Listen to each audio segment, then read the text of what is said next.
ഹരേ രാമ രാമ രാമ ഹരേ ഹരേ, ഹരേ കൃഷ്ണ കൃഷ്ണ കൃഷ്ണ ഹരേ ഹരേ. എന്തിനെന്നെ മോഹിപ്പിപ്പതിന്നു നീ സന്തതം ലോകാനുകാരികളായതി ചാതുര്യമുള്ളോരു വാക്കുകളേറ്റവും മാധുര്യമോടു ചൊല്ലിയിടുന്നതിങ്ങനെ. മുക്തങ്ങളായുള്ള വാക്യങ്ങളെ കൊണ്ടു ചിത്തമോഹം വളർക്കേണ്ട രഘുപതേ, ലൗകികമായുള്ള വാക്യങ്ങളെന്നാലും ലോകോത്തമന്മാർക്കു വേണ്ടി വരുമല്ലോ. യോഗേശനായ നീ സംസാരി ഞാനെന്ന് ലോകേശ ചൊന്നതു സത്യമത്രേ ദൃഢം. സർവജഗത്തിനും കാരണഭൂതയായി സർവമാതാവായ മായാ ഭഗവതി, സർവജഗൽപിതാവാകിയ നിന്നുടെ ദിവ്യഗൃഹിണിയാവുന്നതു നിർണയം. ഈരേഴു ലോകവും നിന്റെ ഗൃഹമപ്പോൾ ചേരും, ഗൃഹസ്ഥനാകുന്നതെന്നുള്ളതും നിന്നുടെ സന്നിധി മാത്രേണ മായയിൽ നിന്ന് ജനിക്കുന്നു നാനാപ്രജകളും. അർണോജ സംഭവനാദിത്യ തൃണാന്തമായൊന്നൊഴിയാതെ ചരാചര ജന്തുക്കൾക്കൊക്കവേ നിന്നവത്യം പുനരാകയാൽ ഒക്കും പറഞ്ഞത് സംസാരി എന്നതും. ഇക്കണ്ട ലോക ജന്തുക്കൾക്കു സർവദാ മുഖ്യനാകും പിതാവായതും നീയല്ലോ. ശുക്ലരസ്താസിത വർണ്ണഭേദം പൂണ്ട് സത്വരജസ്തമോ നാമ ഗുണത്രയയുക്തയായിടിന വിഷ്ണു മഹാമായാശക്തിയല്ലോ തവ പത്നിയാകുന്നതും. സത്വങ്ങളെ ജനിപ്പിക്കുന്നതും അവൾ സത്യം ത്വയോക്തമതിനില്ല സംശയം. പുത്രമിത്രാർത്ഥകളത്ര വസ്തുക്കളിൽ സക്തനായുള്ളൂ ഗൃഹസ്ഥൻ മഹാമതേ. ലോകത്രയ മഹാഗേഹത്തിന് ഭവാൻ ഏകനായോരു ഗൃഹസ്ഥനാകുന്നതും. നാരായണൻ നീരമാദേവി ജാനകി, മാരാരിയും നീയുമാദേവി ജാനകി. സാരസ സംഭവനായതും നീ തവ ഭാരതി ദേവിയാകുന്നതും ജാനകി.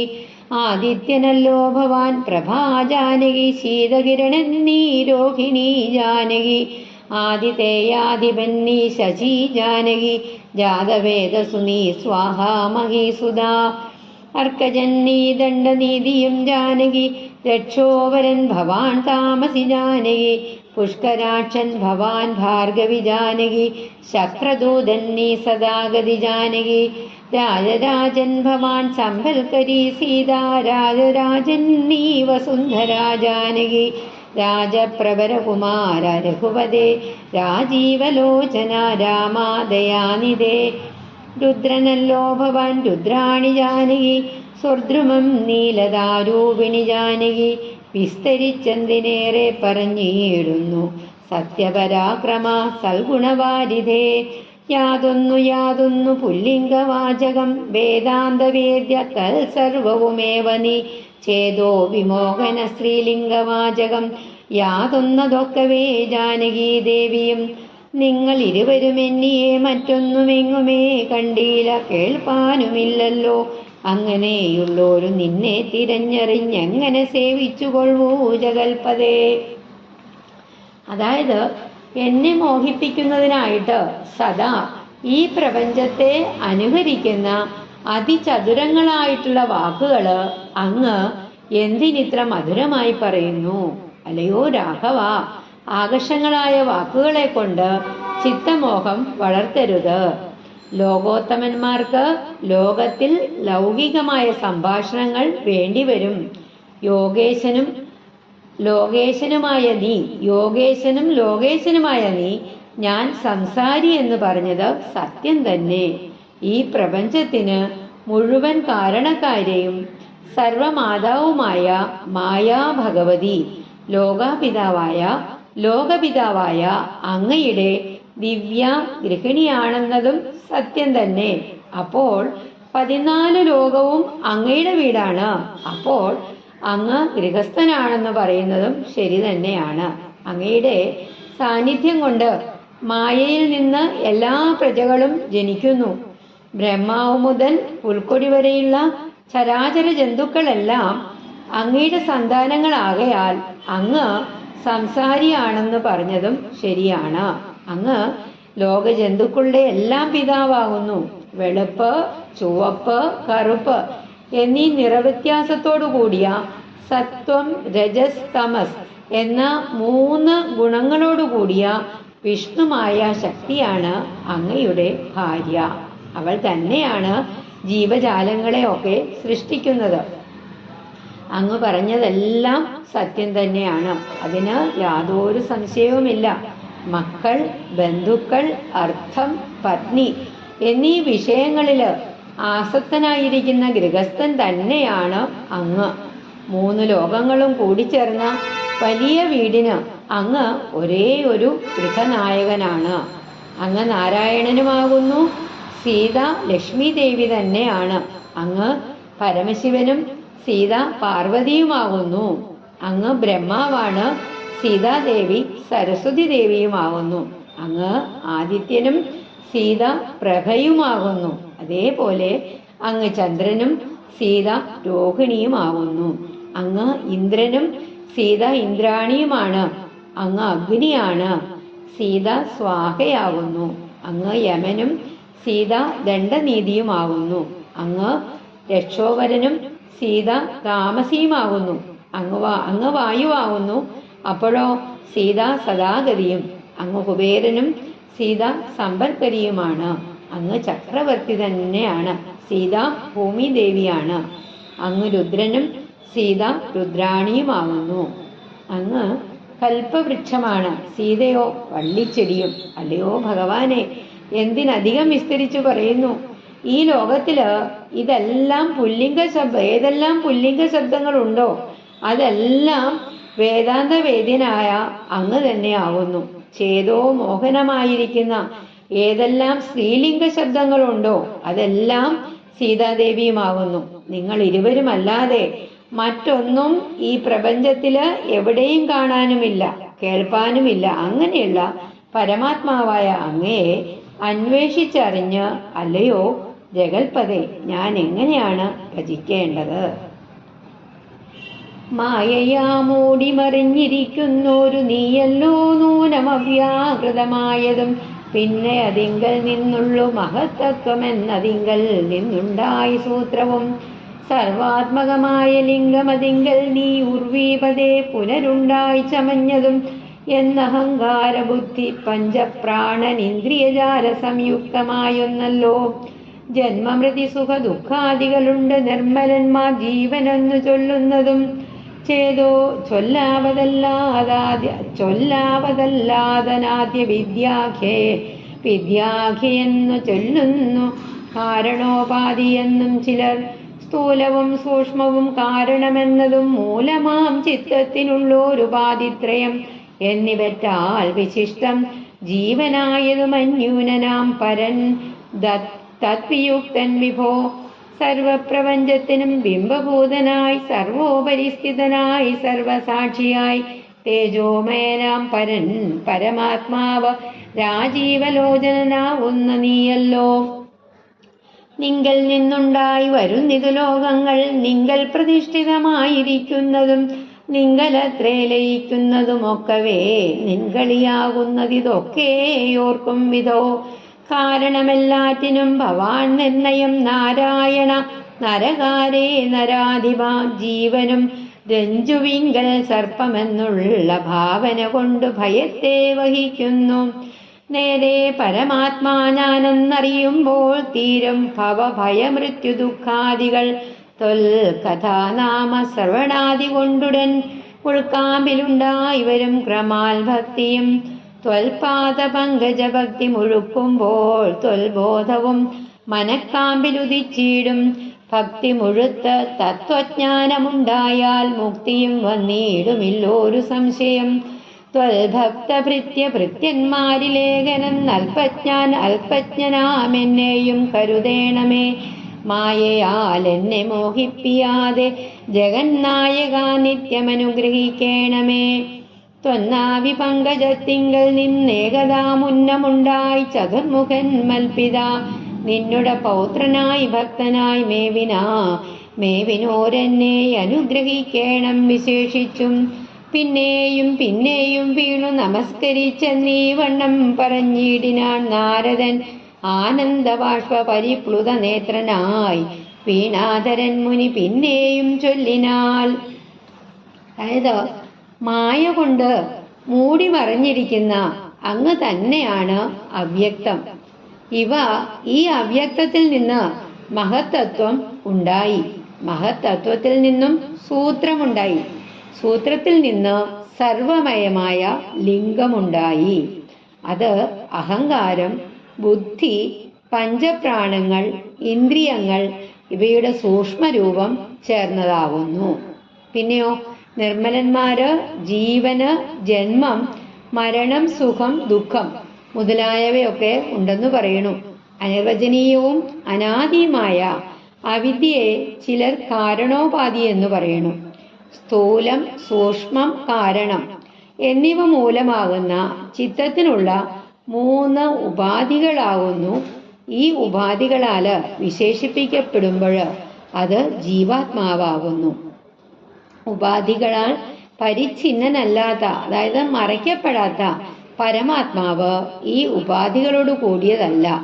പിന്നെയോ അത് മായയിൽ പ്രതിബിംബിക്കുന്ന ഈ പ്രപഞ്ചത്തിന് ബിംബമായും എല്ലാറ്റിനും സാക്ഷിയായും പ്രകാശരൂപനായുമുള്ള പരമാത്മാവ് അങ്ങ് തന്നെയാവുന്നു.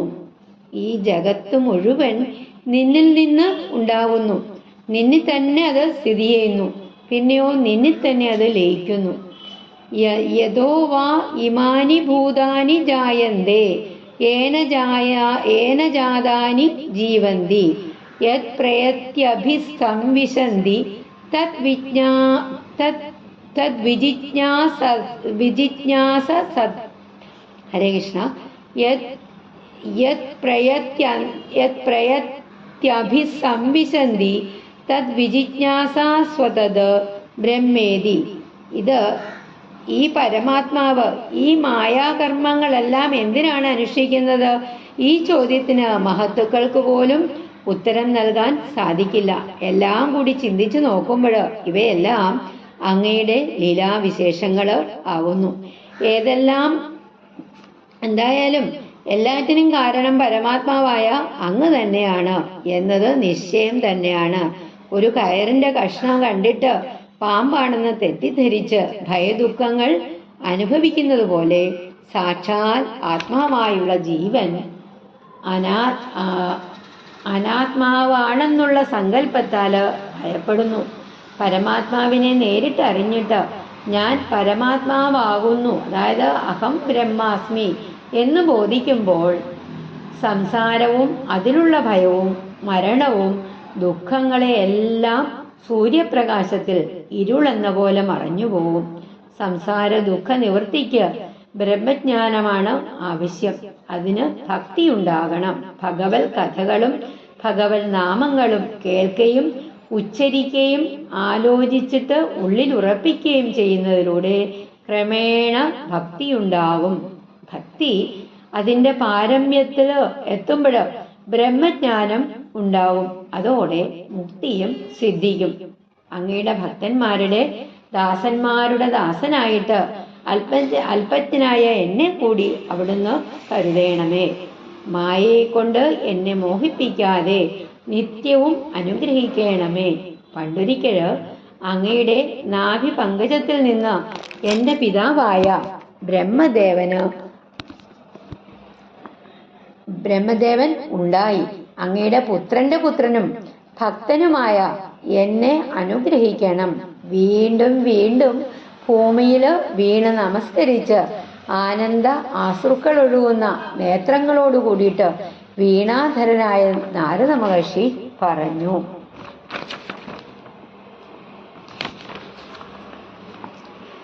ഇപ്പോൾ ഇവിടേക്കു ഞാൻ വന്ന കാരണം ഉൽപ്പല സംഭവൻ തന്റെ നിയോഗത്താൽ രാവണനെ കൊന്നു ലോകങ്ങൾ പാലിപ്പാൻ ദേവകളോടരുൾ ചെയ്തതു കാരണം മർത്യനായി വന്നു ജനിച്ചു ദശരഥപുത്രനായി എന്നതോ നിശ്ചയമെങ്കിലും പൂജ്യനായോരു ഭവാനെ ദശരഥൻ അഭിഷേകം ഇക്കാലം ചെയ്യുമാറെന്നൊരുമ്പെട്ടിരിക്കുന്നത് നീയും അതിനനുകൂലനായി വന്നിടും. പിന്നെ ദശമുഖനെ കൊന്നുകൊള്ളുവാനെന്നും അവകാശമുണ്ടായി വരായല്ലോ. സത്യത്തെ രക്ഷിച്ചുകൊള്ളുവെന്നോട് സത്വരം ചെന്നു പറകന്നരുൾ ചെയ്തു. സത്യസന്ധൻ ഭവാനെങ്കിലും മാനസേ മർത്യജന്മം കൊണ്ട് വിസ്മൃതനായി വരും. ഇത്തരം നാരദൻ ചൊന്നത് കേട്ടതിൻ ഉത്തരമായരുൾ ചെയ്തിതു രാഘവൻ. സത്യത്തെ ലംഘിക്കയിൽ ഒരു നാളും ഞാൻ, ചിത്തേ വിഷാദമുണ്ടാകായിക തുമൂലം. കാലവിളംബനം എന്തിനെന്നല്ലീ മൂലം, അതിനുണ്ടതും പറഞ്ഞിടുവൻ. കാലാവലോകനം കാര്യസാധ്യം നൃണാം, കാലസ്വരൂപനല്ലോ പരമേശ്വരൻ. പ്രാരബ്ധ കർമ്മ ഫലൗകക്ഷയം വരും നേരത്തൊഴിഞ്ഞ് മറ്റാവതില്ലാർക്കുമേ. കാരണമാത്രം പുരുഷ പ്രയാസമെന്നാരും അറിയാതിരിക്കയുമല്ലോ. നാളെ വനത്തിനു പോകുന്നതുണ്ട് ഞാൻ, നാളികലോചനൻ പാദങ്ങൾ തന്നാണ്. പിന്നെ ചതുർദശ സംവത്സരം വനം തന്നിൽ മുനിവേഷമോട് വാണിടുവൻ. എന്നാൽ നിശാചര വംശവും രാവണൻ തന്നെയും കൊന്നുമുടിക്കുന്നതുണ്ടല്ലോ. സീതയെ കാരണഭൂതയാക്കിക്കൊണ്ടു യാതുധാനാന്വയനാശം വരുത്തുവാൻ സത്യമിതെന്നരുൾ ചെയ്തു രഘുപതി. ചിത്തപ്രമോദേന നാരദനന്നേരം രാഘവൻ തന്നെ പ്രദക്ഷിണവും ചെയ്തു വേഗേന ദണ്ഡ നമസ്കാരവും ചെയ്ത് ദേവമുനീന്ദ്രൻ അനുജ്ഞയും കൈക്കൊണ്ടു ദേവലോകം ഗമിച്ചിടിനാനാദരാൽ. നാരദ രാഘവ സംവാദമിങ്ങനെ നേരെ പഠിക്കതാൻ കേൾക്കതാൻ ഓർക്കതാൻ. ഭക്തി കൈക്കൊണ്ടു ചെയ്യുന്ന മനുഷ്യന് മുക്തി ലഭിക്കും, അതിനില്ല സംശയം. ശേഷമിന്നും കഥ കേൾക്കണമെങ്കിലോ ദോഷമകലുവാൻ ചൊല്ലുന്നതുണ്ട് ഞാൻ. അതായത് ബ്രഹ്മാവിന്റെ കൽപ്പന പ്രകാരമാണ് ഞാന് ഇപ്പോൾ ഇവിടേക്ക് വന്നത്. രാവണനെ നിഗ്രഹിച്ച് ലോകങ്ങളെയൊക്കെ രക്ഷിക്കാമെന്ന് ദേവകളോട് പറഞ്ഞതിനാല് പരമാത്മാവായ അങ്ങ് മനുഷ്യരൂപത്തിൽ ദശരഥപുത്രനായി ജനിച്ചു. അത് സത്യം തന്നെ. എങ്കിലും പൂജ്യനായ അങ്ങയെ അയോധ്യയുടെ രക്ഷയ്ക്കായിട്ട് അഭിഷേകം ചെയ്യാൻ ദശരഥ മഹാരാജാവ് ഒരുമ്പെട്ടിരിക്കുന്നു. അങ്ങയ്ക്ക് അതിനെ അനുകൂലിക്കേണ്ടി വരും. അങ്ങനെയായാൽ ലോകോപദ്രവകാരികളായ രാവണനെ വധിക്കാൻ സൗകര്യമുണ്ടാകുകയില്ല. എത്രയും വേഗം രാവണനെ വധിച്ച് ദേവകളോട് ചെയ്ത സത്യത്തെ രക്ഷിച്ചു കൊള്ളണമെന്ന് വേഗം ചെന്ന് പറയാൻ എന്നോട് ആജ്ഞാപിച്ചു. അങ്ങ് സത്യസന്ധനാണെങ്കിലും മനുഷ്യജന്മമായതുകൊണ്ട് വിസ്മൃതി ഉണ്ടാകാം. നാരദ മഹർഷിയുടെ വാക്കുകൾക്ക് ഉത്തരമായിട്ട് ശ്രീരാമൻ പറഞ്ഞു, ഞാൻ സത്യസ്വരൂപനാണ്, ഒരു കാലത്തും സത്യത്തെ വിസ്മരിക്കയില്ല. അതോർത്ത് മനസ്സിൽ ആകുലം വേണ്ട. എന്നാൽ എന്തിനാണ് ഈ കാലതാമസം എന്ന് ചോദിച്ചാല് അതിന് തക്കതായിട്ടുള്ള ഒരു കാരണമുണ്ട്. കാലത്തെ ശരിയായി നോക്കി ചെയ്താലേ മനുഷ്യർക്ക് കാര്യസാധ്യമുണ്ടാവൂ. ധൃതി കൂട്ടി ക്ഷമ കൂട്ടാതെ പലതും കാട്ടിക്കൂട്ടിയാലും സമയം അനുകൂലമല്ലെങ്കിൽ ഒന്നും നടക്കുകയില്ല. ഈശ്വരൻ കാലസ്വരൂപനാണ്. കഴിഞ്ഞ കാലത്തെ കർമ്മങ്ങളുടെ ഫലം അനുഭവിച്ചു തീരാതെ ആർക്കും ഒന്നും സാധ്യമല്ല. ആന്തരമായും ബാഹ്യമായും ഉണ്ടാകുന്ന ഓരോ സംഭവങ്ങൾക്കും പുരുഷപ്രയത്നം വെറും നിമിത്ത കാരണം മാത്രമാണ്. ഈ സംഗതി ആരും അറിയാതിരിക്കുകയില്ല. ഈശ്വരപാദങ്ങളാണ്. ഞാൻ നാളെ വനത്തിൽ പോകുന്നുണ്ട്. അനന്തരം 14 വർഷം മുനിവേഷം ധരിച്ച് അവിടെ വസിക്കും. രാവണനെയും രാക്ഷസ വംശത്തെയും സീതയെ കാരണഭൂതയാക്കിക്കൊണ്ട് പൂർണ്ണമായിട്ട് നശിപ്പിക്കും എന്ന് ഞാൻ സത്യം ചെയ്യുന്നു. അപ്പോഴ് നാരദൻ സന്തോഷത്തോടു കൂടിയിട്ട് ശ്രീരാമനെ പ്രദക്ഷിണം ചെയ്തു. എന്നിട്ട് സാഷ്ടാംഗം നമസ്കരിച്ചു. ശ്രീരാമനോട് അനുവാദം വാങ്ങി ദേവർഷിയായ നാരദൻ ദേവലോകത്തിലേക്ക് പോയി. നാരദനും ശ്രീരാമനും തമ്മിൽ നടത്തിയ ഈ സംഭാഷണത്തെ ഭക്തിയോടെ കേൾക്കുകയും പഠിക്കുകയും ഓർക്കുകയും ചെയ്യുന്ന മനുഷ്യന് മുക്തി ലഭിക്കും. അതിന് യാതൊരു സംശയവുമില്ല. ഇനിയും ബാക്കി കഥകൾ കേൾക്കണമെന്നുണ്ടെങ്കിൽ സർവദോഷങ്ങളും തീരാൻ വേണ്ടി ഞാൻ പറയാം. ഹരേ രാമ രാമ രാമ ഹരേ ഹരേ, ഹരേ കൃഷ്ണ കൃഷ്ണ കൃഷ്ണ കൃഷ്ണ ഹരേ ഹരേ.